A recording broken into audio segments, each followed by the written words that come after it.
Alam mo ba, nalalo silang naghihirap ngayon sa labas kaysa sa'yo na kumakain ng 3 beses dito sa loob ng kulungan?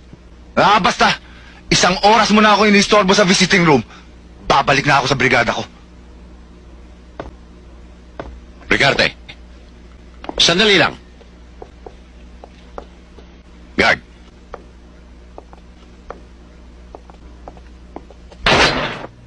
Uling pakiusap ko na siya ito. Maaari kong suportahan ang pamilya mo.